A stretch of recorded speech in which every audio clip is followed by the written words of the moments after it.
আরে ভাই, তুই এত স্লো গাড়ি চালালে আমরা পার্টিতে কি করে পৌঁছবো? দেখ ভাই, এই জঙ্গলের রাস্তা যতই ফাঁকা হোক, আমাদের কিন্তু গাড়ি জোরে চালানো উচিত হবে না। কে জানে, হঠাৎ করে যদি কেউ গাড়ির সামনে চলে আসে তখন কি হবে? আরে এই জঙ্গলের রাস্তাতে কে আবার গাড়ির সামনে আসতে যাবে বলতো? আরে মানুষ না হয় কোনো জঙ্গলি জন্তু জানোয়ারও তো চলে আসতে পারে গাড়ির সামনে। কোনো জঙ্গলি জানোয়ার আসুক বা না আসুক আমার কিছু যায় আসে না। আমাকে পার্টিতে তাড়াতাড়ি পৌঁছতে হবে। যদি আমাদের দেরি হয়ে যায় শিরিষ খুব রেগে যাবে, জানিসই তো তুই। ঠিক আছে বাবা।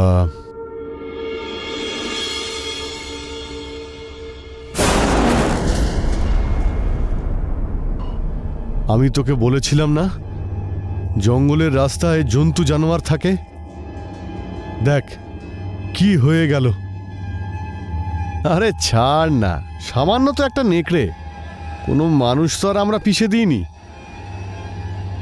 আরে ও এখনো মরেনি, ও এখনো বেঁচে রয়েছে। চল ওকে হাসপাতালে নিয়ে যাই, যদিও বেঁচে যায়। হ্যাঁ হ্যাঁ, অবশ্যই। আমরা 1 ঘন্টা ড্রাইভ করে একে হসপিটালে নিয়ে যাই, তারপর ওর চিকিৎসা করি, তারপর ওকে ঠিক করাই, আর আজকের পার্টির কথা একেবারে ভুলে যাই, ঠিক আছে? আরে এসব কি কথা বলছিস ভাই? পার্টিটা বেশি ইম্পর্টেন্ট নাকি এই নেকড়ের জীবন? দেখ ভাই, এটা একটা জঙ্গলি জানোয়ার, কোনো মানুষ তো আর নয় যে তোর এত খারাপ লাগছে। আরও নিজেই আমাদের গাড়ির সামনে চলে এসেছিল। ও নয়, আমরা এই জঙ্গলের মাঝখান দিয়ে বেপরোয়াভাবে গাড়ি চালাচ্ছিলাম, বুঝেছিস? আর যদি আমি তোর কথা না শুনে গাড়িটা যদি আমি স্লো চালাতাম, তাহলে হয়তো এই অ্যাক্সিডেন্টটা হতোই না। আরে ভাই, প্রতিদিন এইভাবে রাস্তা পারাপার হতে গিয়ে কত জঙ্গলি জানোয়ার মারা যায়। তুই কি সবাইকে বাঁচাবি নাকি? না তো। চল এটাকে তুলে আমরা ওই দিকটায় বরং ফেলে দিই আর এখান থেকে যাই, আমাদের লেট হয়ে যাচ্ছে। আরে এমনিতে আমার তো মনেও হচ্ছে না যে এই নেকড়েটা বাঁচবে বলে। যে কোনো সময় ও মারা যেতে পারে, তাই ওকে হসপিটালে নিয়ে যাওয়াটা সবচেয়ে বড় বোকামি হবে। সেই জন্য রোহিতের ইচ্ছে না থাকলেও অমিতের কথা মানতে হলো। ওরা দুজনে ওই আহত নেকড়েটাকে রাস্তার একপাশে রেখে চলে যায়। এই গল্পটা হলো রোহিতের। রোহিত একদিন রাতে তার বন্ধু, তার কলেজের বন্ধু শিরিষের বার্থডে পার্টিতে যাচ্ছিল।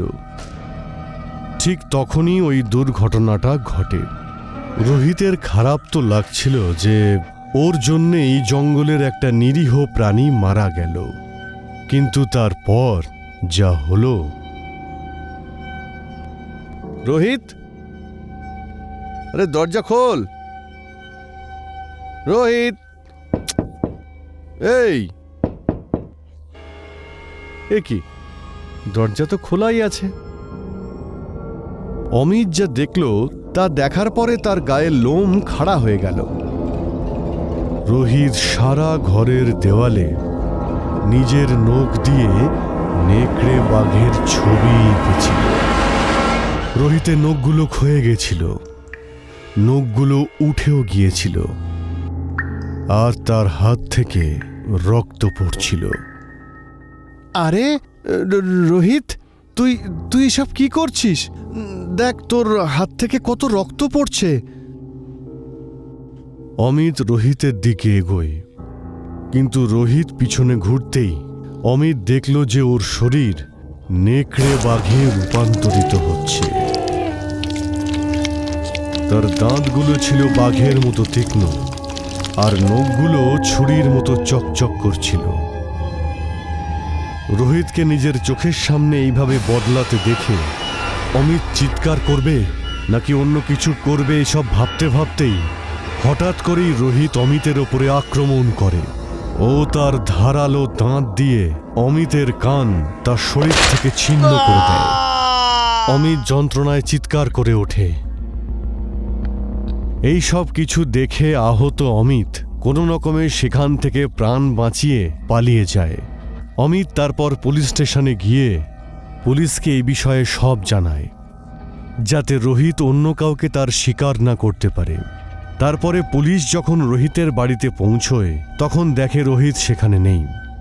পুলিশ দেখে যে রোহিত তার রক্তাক্ত নখ দিয়ে আঁচড়ে আঁচড়ে দেওয়ালে নেকড়ে ড্রয়িং করেছে।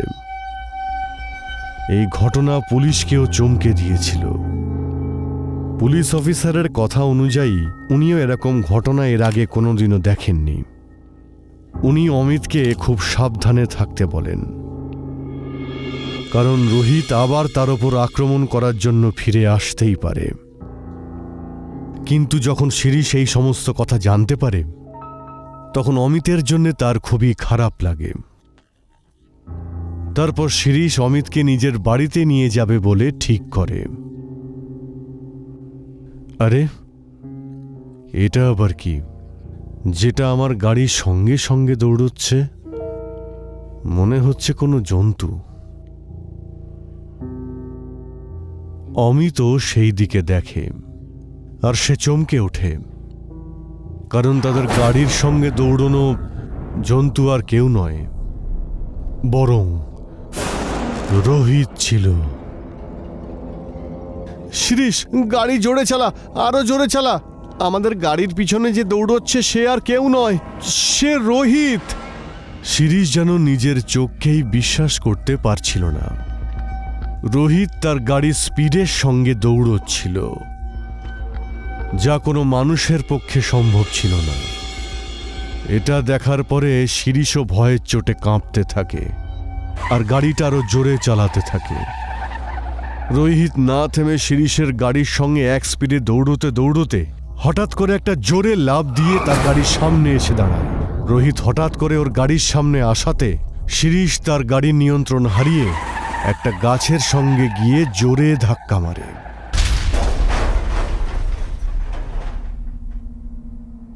এতে শিরিষ আর অমিত ভালো মতো আহত হয়। দুজনে কোনো রকমে গাড়ি থেকে বের হয় এবং তারা দেখে যে রোহিত তাদের দিকে এগিয়ে আসছে। অমিত আর শিরিষ কোনো রকমে নিজেদের প্রাণ বাঁচিয়ে সেখান থেকে পালাতে থাকে। সেই সময় সবচেয়ে ভয় পেয়ে থাকা শিরিষ অমিতকে ছেড়ে একা জঙ্গলের দিকে দৌড়তে থাকে।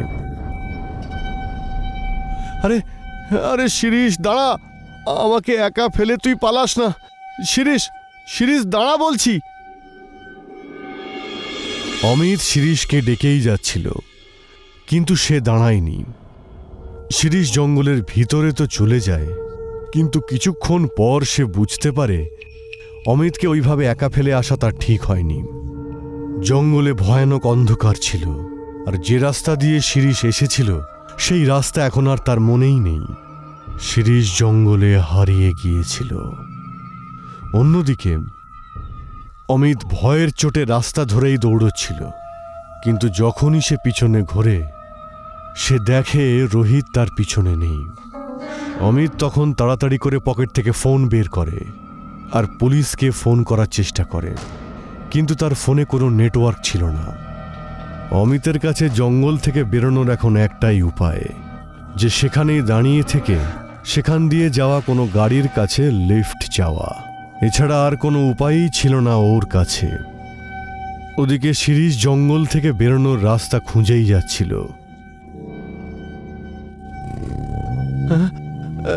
ওটা আবার কি?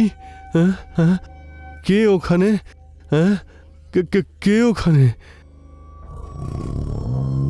শিরিষ দূর থেকে গাছগুলোকে ভালো করে দেখছিল। ঠিক তখনই জঙ্গল থেকে রোহিত ভয়ঙ্কর নেকড়ের রূপ ধরে শিরিষের সামনে এসে দাঁড়ায়। শিরিষ চিৎকার করে ওঠে আর সেখান থেকে দৌড়ে পালাতে যাবে, আর সেই সময় সে দেখে যে তার পিছনে দল বেঁধে নেকড়েরা আসছে। শিরিষ রোহিতের সামনে নিজের প্রাণ ভিক্ষা চায়। না না রোহিত, তুই আমার বন্ধু ভাই, তুই আমাকে মারিস না, আমাকে বাঁচা, আমাকে এখান থেকে যেতে দে। যদি তোকে এখান থেকে যেতে দিই তাহলে আমার বাকি বন্ধুদের না খেয়ে মরতে হবে। একটা বন্ধুর জন্যে আমি এতগুলো বন্ধুর সঙ্গে কিভাবে অন্যায় করতে পারি? ওদিকে অমিত দেখতে পায় যে দূর থেকে একটা গাড়ি তার দিকে এগিয়ে আসছে। সেই গাড়িটা দেখে তার কাছে সাহায্যের জন্য চিৎকার করে ওঠে, কিন্তু সেই গাড়িটা দাঁড়ায় না।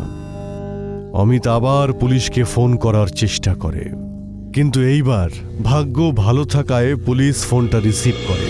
অমিত পুলিশকে সমস্ত ঘটনা আর তার লোকেশনটাও জানিয়ে দেয়, যাতে তাড়াতাড়ি পুলিশ তার কাছে চলে আসে। পুলিশ অমিতকে বলে যে সে যেন রাস্তার ধারেই দাঁড়িয়ে থাকে, যাতে পুলিশের তাকে খুঁজে পেতে কোনো অসুবিধে না হয়। অমিতের হঠাৎ করে মনে হয় যে জঙ্গলের ভিতর থেকে দুটো লাল চোখ তার দিকে তাকিয়ে আছে। অমিত অবাক হয়ে যখন সেই দিকে দেখছিল, ঠিক তখনই সে অনেকগুলো নেকড়ের কান্নার আওয়াজ শুনতে পায়। হে ভগবান, জানি না পুলিশ এখানে কখন এসে পৌঁছবে। ঠিক তখনই অমিত গাছের পিছনে কিছু নড়াচড়া অনুভব করে। অমিত ভালো করে দেখতে থাকে। ঠিক তখনই হঠাৎ করে রোহিত তার সামনে এসে দাঁড়ায়। অমিত প্রাণের ভয়ে সেখান থেকে দৌড়তে থাকে, আর রোহিত তার ঠিক পিছনে।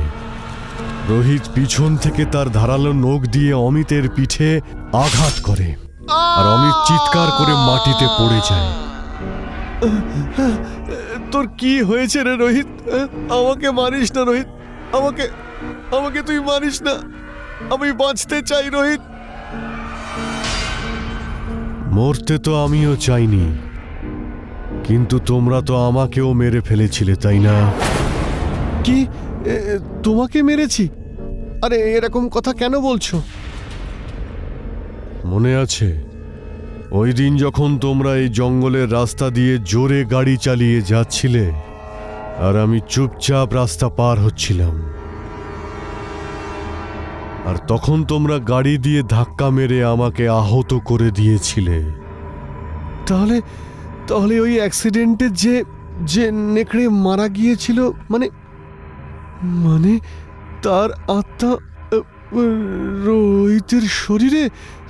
না, হ্যাঁ, আমি সেই যাকে তোমরা জীবিত থাকা সত্ত্বেও এখানে রাস্তার ধারে মারা যাওয়ার জন্য রেখে গিয়েছিলে। যদি তোমরা চাইতে আমাকে বাঁচাতে পারতে, কিন্তু তোমরা সেটা করোনি। তোমরা মানুষেরা আমাদের জঙ্গল, আমাদের থাকার জায়গাতে ঢুকে অত্যাচার করো, আর তারপর সমস্ত দোষ আমাদের জন্তুদের ওপর দাও। তোমাদের মতো মনুষ্যত্ব হারিয়ে ফেলা মানুষের বেঁচে থাকার কোনো অধিকার নেই। দেখো, তুমি এরকম করো না। দেখো দেখো, আমরা ভুল করে ফেলেছি, আমাকে আমাকে ক্ষমা করে দাও তুমি। আমি আর কোনোদিন এরকম করব না। আমাকে আমাকে দয়া করে ক্ষমা করে দাও।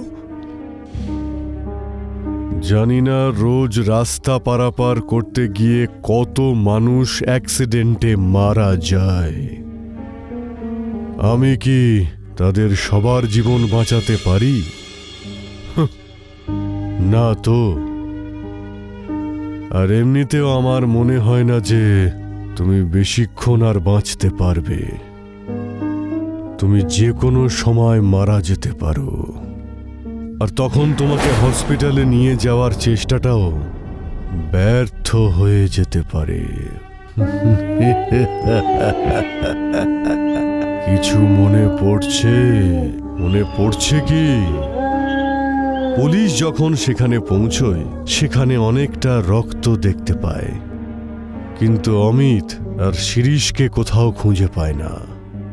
পুরো জঙ্গলটায় অনেক দিন ধরে খোঁজার পরেও পুলিশ অমিত আর শিরিষকে খুঁজে বের করতে ব্যর্থ হয়। আর পুলিশ আজ পর্যন্ত রোহিতকে খুঁজে চলেছে।